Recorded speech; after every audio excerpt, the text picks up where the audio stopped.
नमस्ते दोस्तों, सत्यार्थ प्रकाश संदेश यूट्यूब चैनल में मैं विकास आर्य आपका हार्दिक स्वागत करता हूं। मित्रों, हम महर्षि स्वामी दयानंद सरस्वती द्वारा रचित सत्यार्थ प्रकाश पुस्तक के ऊपर चर्चा कर रहे हैं, जिसके अंतर्गत चलते हुए हमने आपके सामने सत्यार्थ प्रकाश पुस्तक की भूमिका, प्रथम समोल्लास एवं द्वितीय समोल्लास के बारे में विस्तार से आपको जानकारी दी है और अवगत कराया है आपको। उसी के अंतर्गत चलते हुए हम तृतीय समोल्लास के ऊपर चर्चा कर रहे हैं, जिसके अंतर्गत स्वामी जी ने अध्ययन अध्यापन विधि के बारे में विस्तार से व्याख्यान किया है।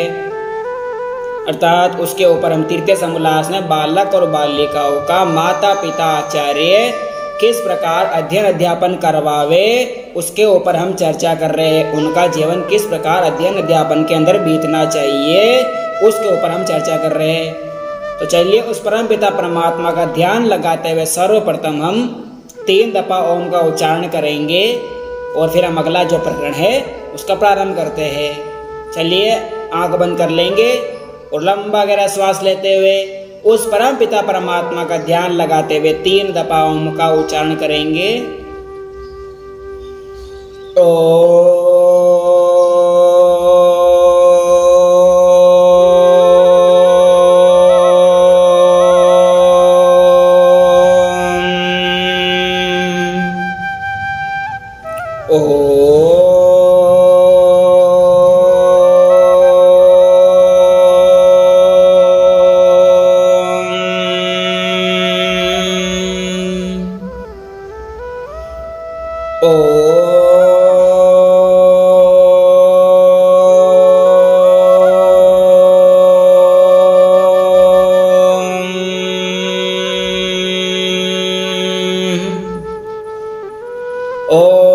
शन्नो मित्रः शं वरुणः शन्नो भवत्वयार्मः शन्नः इन्द्रो बृहस्पतिः शन्नो विष्णुरुक्रमः। नमो ब्रह्मणे नमस्ते वायो त्वमेव प्रत्यक्षं ब्रह्मासि त्वमेव प्रत्यक्षं ब्रह्म वदिष्यामि, ऋतं वदिष्यामि, सत्यं वदिष्यामि। तन्मावतु तद्वक्तारवतु, अवतु माम् अवक्तु वक्तारम्। ओम शांति शांति शांति। चलिए मित्रों, हम अगला जो प्रकरण है इसके ऊपर चर्चा करेंगे। तो पिछले प्रकरण के माध्यम से हमने इंद्रियों के प्रसंग के बारे में जानकारी ली थी कि अपने इंद्रियों को किस प्रकार वश में रखना चाहिए, और इंद्रियों को वश में रखने के लिए हमारे शरीर के अंदर परमात्मा ने मन बनाया है। अर्थात जिस प्रकार रथ को कंट्रोल में करने के लिए, उसको स्थिर करने के लिए, उसको संभालने के लिए एक सारथी नियुक्त किया जाता है, उसी प्रकार परमात्मा ने हमारे इंद्रियों की व्यवस्था के लिए, उनको वश में रखने के लिए मन बनाया है। आगे कहते हैं,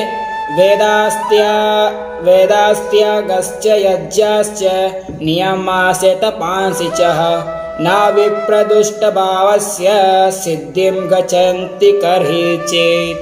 अर्थात ये मनु का वचन आता है। स्वामी जी ने यहाँ पर मनुस्मृति यानी महर्षि मनु द्वारा रचित जो मनुस्मृति है उसके जो श्लोक है उनको लेके यहाँ पर सत्य बात प्रस्तुत की है। तो इसी मनुस्मृति के श्लोक के माध्यम से कहते हैं, जो दुष्टाचारी हो, अजितेंद्रियादि होवे, वो पुरुष उसके वेद त्याग, यज्ञ, नियम और तप तथा अन्य अच्छे काम कभी सिद्धि को प्राप्त नहीं होते हैं। यानी जो दुराचारी दुष्ट पुरुष होता है, जो दुष्ट पुरुष होता है, जो अजितेंद्रियादि पुरुष होता है, उनको, उस पुरुष को वेद त्याग, यम, यज्ञ, नियम, तप तथा अन्य जो अच्छे कर्म होते हैं वो कभी भी सिद्धि को प्राप्त नहीं होते हैं। अर्थात ये जो कर्म होते हैं वो कभी उसको सिद्ध नहीं होते हैं।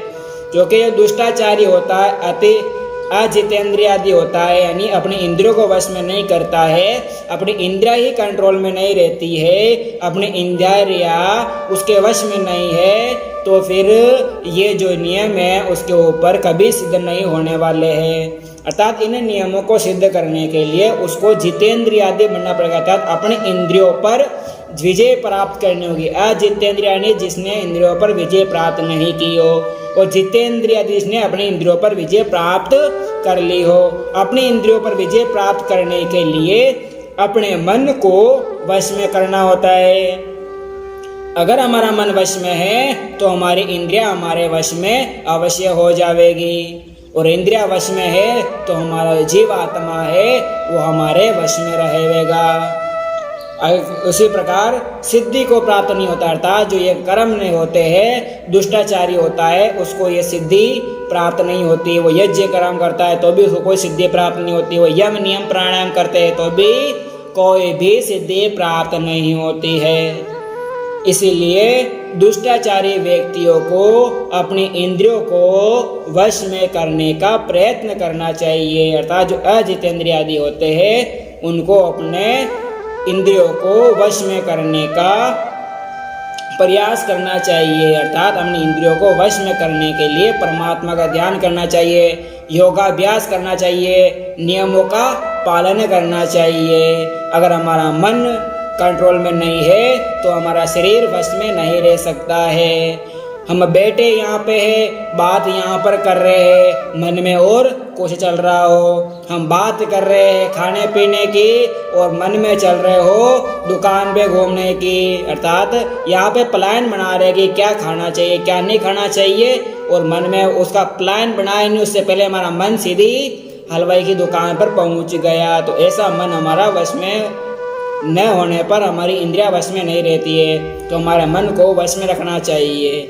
मन इतना चंचल है कि उसको एक चीज़ अगर उस स्मृति बन जाती है दिमाग में, उसके सामने चीज़ का नाम ले लेते हैं, जैसे मैंने गुलाब जामुन नाम लिया तो उसका जो चल चित्र होता है, छाया चित्र होता है, वो हमारे दिमाग में उसका इमेज बन गया। हमने ताजमहल नाम लिया तो झट से हमारा मन ताजमहल पहुंच गया। हमने दिल्ली का नाम लिया तो हमारा मन सीधा दिल्ली के लाल किले पर पहुंच गया। अब लाल किला किस प्रकार है, हमारे मन में सब उसका चित्र सामने नजर आ रहा है। इस प्रकार जो हमारे दिमाग में चीज बनी होती है, मन हमारा जल्दी से अति शीघ्रता पूर्वक वहाँ पर एक चंद मिनटों में वहाँ पहुँच जाता है। क्या मन को हमारे वश में रखना चाहिए। आगे कहते हैं वेदोपकरणे चैव स्वाध्याय चैव नैतिक्ये नानुरोधो अस्तन्याध्याये हो मंत्रेषु चैव ही। ये मनु का वचन है।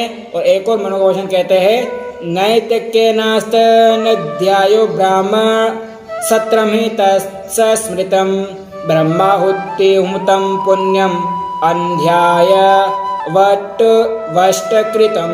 अर्थात मनु जी कहते हैं वेद के पढ़ने और पढ़ाने, संध्या उपासना विधि, पंच महायज्ञ आदि करने से, होम करने से अनाध्याय विषयक अनुरोध आग्रह नहीं है।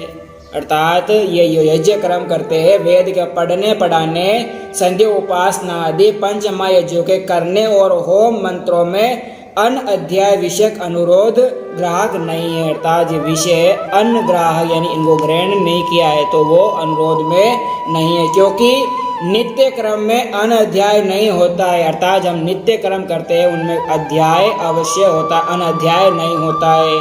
बिना अध्याय के हमारा कोई कर्म नहीं होता है। प्रारंभ ही हमारा जो दिनचर्या होती है वो अध्याय से प्रारंभ होती है।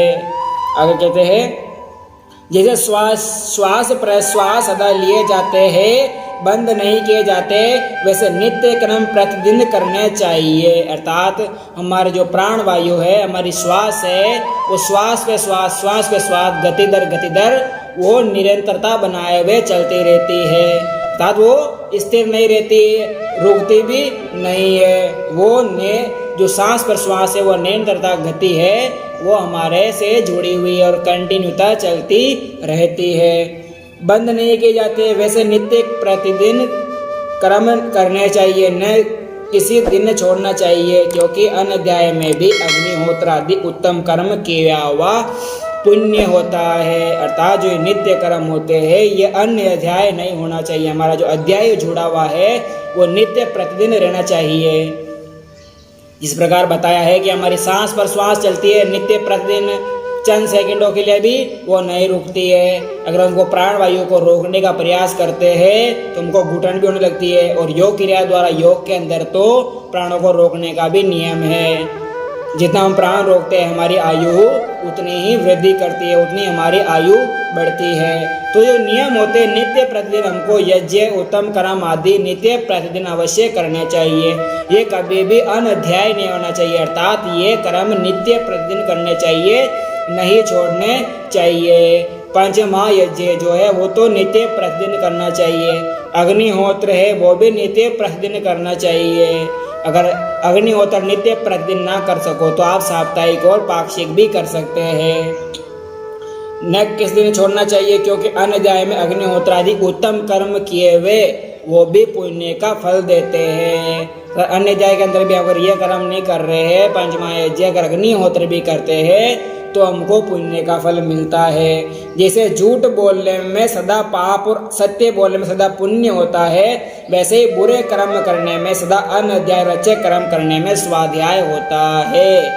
अगर हम झूठ बोलते हैं तो हमको पाप लगता है। हम झूठ बोलेंगे तो हमारे को झूठ के कर्म के अनुसार जो हमने झूठ बोला है उसका पाप हमको मिलेगा, उसका जो कर्म हमने किया है वो हमको बुरा कर्म हमको मिलेगा। और हमने सच बोला है, सत्य बात बोली है तो सदा पुण्य का फल हमको मिलेगा। तब कहते हैं जैसा कर्म करते हैं परमात्मा हमारे को वैसा ही फल देते हैं। जैसा हमने कर्म किया उसके अनुसार परमात्मा हमारे लिए फल तैयार रखते हैं। फल यही है, फल का मतलब नहीं होता कि कोई हमने काम किया और आम फल आ गया, आम अमरूद वाला फल नहीं। हमारे कर्मों के अनुसार हमारा जीवन तय होता है। जैसा हम कर्म करते हैं वैसा हमारा जीवन बनता है। हम बुरे कर्म करेंगे तो हमारा जीवन कुमार्ग की ओर जाएगा, दुष्ट मार्ग की ओर जाएगा। हमारे के अंदर दुष्ट व्यभिचारी उत्पन्न होगी। अगर हम सत्य वचन करते हैं, सत्य काम करते हैं तो हमारा जो जीवन है वो सन्मार्ग की ओर अग्रसित होगा। वैसे बुरे कर्म करने में हमेशा अनध्याय होता है और अच्छे कर्म करने में स्वाध्याय होता है। अर्थात हमें हमेशा अच्छे कर्म करते रहने चाहिए, बुरे कर्म नहीं करने चाहिए, क्योंकि कर्मों के ऊपर ही हमारा जीवन आधारित हो रखा है। जैसा कर्म किया वैसा फल हमने पाया। हमने किसी के साथ बुरा किया है तो हमारे साथ भी बुरा होएगा, और हमने किसी के साथ अच्छा किया तो हमारे साथ भी अच्छा होएगा। इसीलिए हमेशा सच्चे मन से हमेशा सभी का अच्छा ही करना चाहिए। अगर बाहर के मन से भी आपने अच्छा किया तो उसका जो उल्टा इफेक्ट पड़ेगा, यानी कर भला तो हो भला, वैसा बड़ा इफेक्ट अपने ऊपर लागू हो जाएगा। अर्थात सच्चे मन से किया हुआ कार्य कभी भी अनध्याय नहीं होता, अर्थात वो कभी भी हमारा खराब नहीं जाता है। इसलिए हमको सच्चे मन से हर कर्म करने चाहिए और अच्छे कर्म हमको करने चाहिए। चलिए मित्रों, हमको किस प्रकार कर्म करने चाहिए तो उसके बारे में हमने आज इस प्रकरण के माध्यम से जानकारी ली है। अब अगला जो प्रकरण है उसके बारे में हम अगले वीडियो के माध्यम से आपसे विस्तार से चर्चा करेंगे। तो आज के प्रकरण को हम यहीं पर ही विराम देंगे और अगले प्रकरण के माध्यम से आपसे फिर मुलाकात करेंगे। आप हमसे जुड़े रहिए। इसी प्रकार नए नए प्रकरणों के माध्यम से हम आपको सत्यार्थ प्रकाश यानी सत्य सत्य अर्थ का प्रकाश आप तक पहुंचाते रहेंगे। जैसा हमका स्वामी जी ने इस पुस्तक में बताया है वैसा ही हम आपको ज्ञान करवाएंगे, ज्ञात करवाएंगे। इसीलिए आप हमसे जुड़े रहिए। हमारे चैनल को सब्सक्राइब कर लीजिए। अगर सब्सक्राइब नहीं किया है तो आप सब्सक्राइब कर लीजिए और इसको लाइक एंड कमेंट्स भी कीजिए और आगे से आगे इसको शेयर कर दीजिए। चलिए मित्रों, आज की वाणी को यही विराम देते हैं। इति ओम शम, धन्यवाद।